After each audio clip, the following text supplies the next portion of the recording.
Okay, Keith here from Beat the Casino. Hey, I wanted to do a little experiment. And it came about by, and we've always talked about this at Beat the Casino. When we talk about, when people look at a Baccarat game, or experts, so to speak, they always talk about the long-term statistics of the game. So tell you what, let's take a look at the long-term statistics. I'm going to put in this bowl 1,000 player hands. Now they always, actually not a couple thousand, there's probably 100,000 grains of sand in there. I don't know. So each hand of that, each grain of sand represents one player hand, and I'll put about the same amount banker hands. That's pretty close, don't you think? Okay. Oh, someone said ties. Yeah, there's a couple ties. One in about every 11, right? There you go. There's your ties. Okay.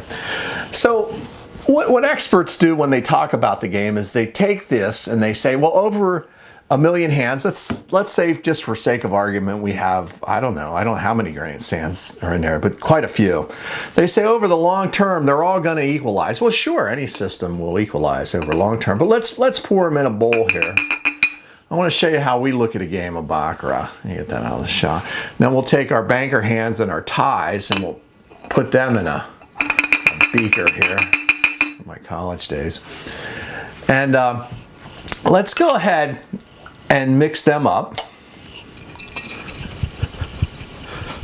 There's our red and blues and everything. Get them all randomized. And this is going to represent the sample that everyone talks about of 1,000,000 hands. Okay?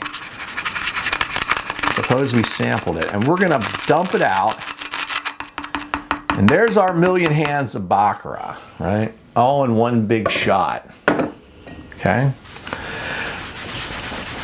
So each hand, each game is about 72 grains of sand, right?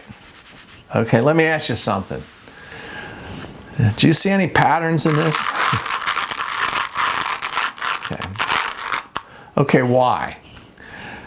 Well, one, the sample size is so big that everything is obscured, because any sample size that big, or any system that big where you go to do analysis, if you keep throwing more and more sample size at it, it's going to normalize and it will get the bell curve. Okay? But this isn't how we look at, when they talk about, we look at this at over 1,000,000 hands. Do you play Baccarat 1,000,000 hands every night? Do you go into the casino and play every hand at every table constantly? Well, of course not, obviously. What do? How do we play Baccarat? We look at, we take hands of 72. We sit down and play it game by game. And I want to tell you the statistic, what this is called. If someone is doing some sort of process analysis of this sample to see if there's any variation or any trends they can find. Now listen, you can find variation in a system by assignable cause, which means there's a reason for it. Okay, there's some process flaw, or just by random chance it just happened to be occurring. Okay, in Baccarat, it doesn't make any difference whether you find it by random chance, or it happens, forgive me, it happens by random chance, or there's some technique that the casino isn't doing to randomize the cards that causes a process flaw and causes something odd to occur. It doesn't matter how you discover it, it's just, if you find it, you discovered it and you bet with it. Okay, but back to my point, we take out 72 hands at a time, don't we? We may take out this many hands, and then we take out this many hands, and we play it game by game, okay? And we look at it game by game. So we take small sample sizes. We do what's called stratified sampling, and you can certainly Google stratified sampling. It's a scientific method used in statistics. So we don't play it 1,000,000 hands at a time. We play it about 72 hands at a time. I mean, sometimes we play that longer, sometimes we play more. Okay, so let me show you what 72 hands looks like. Okay, so let's say, for instance, we took a couple beads from that. Well, I'm just gonna grab some from each pile of beads. Okay, if I count them out, that's really just putting in the probability of a 50-50 chance. But that isn't what happens. You just go in, and when you sit down at a game, you just go, okay, I'm going to play this game, right? Oh, we need some ties in there. Let's say, for instance, we were walking along in a casino and we jump into this game, right? So I'm going to take these beads here. I'm going to mix them up, okay? Now, this is what a shoe is, right? You walked by, you said, okay, I'm going to sit down here and I'm going to put these in here and I'm going to mix them all up. Okay, so I just took a sample out of a casino. I said, I'm going to run in there. And then I'm going to shake them up. Mix them up. Now, do you see a pattern in that way? You can't really see it. Probably not, but that isn't what we're looking for. Here's how the game comes out, isn't it? This is what actually happens. Okay, so let's put it like we would play Baccarat.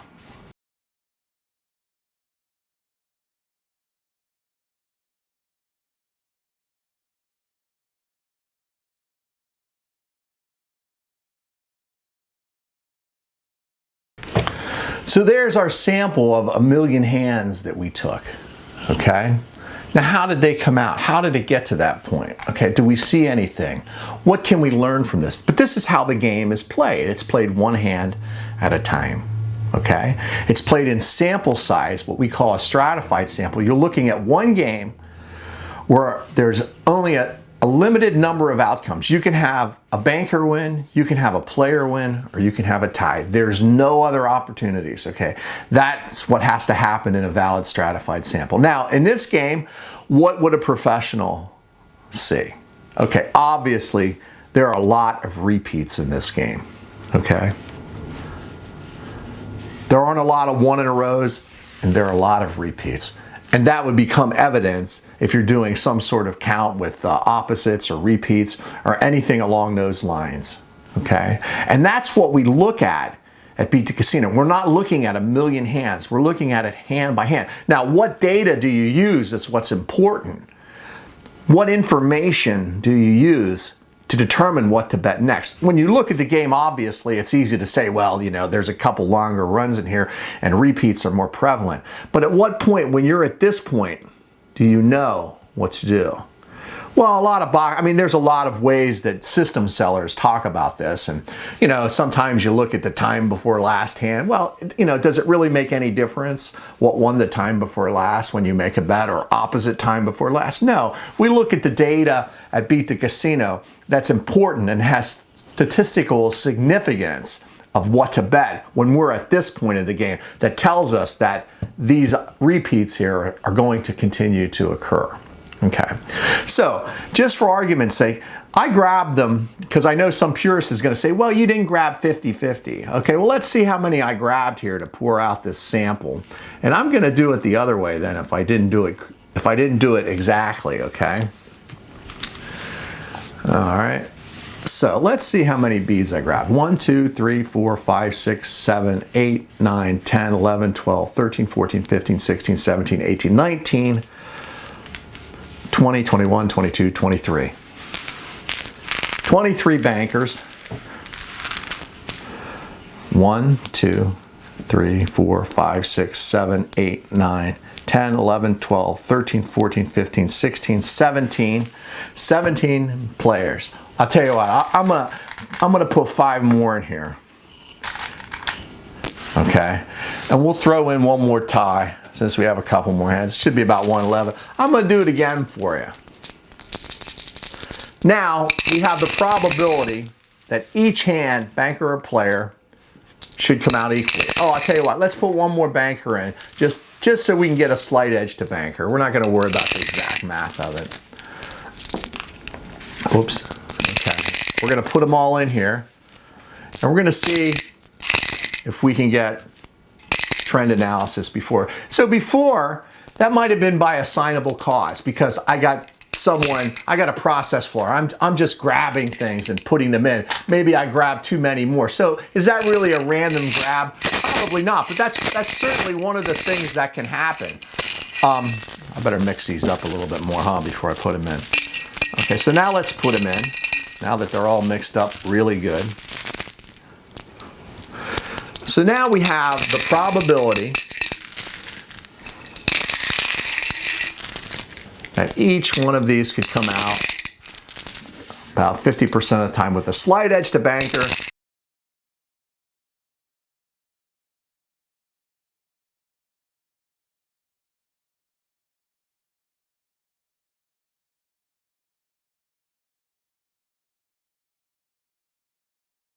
Here's our Baccarat game, okay?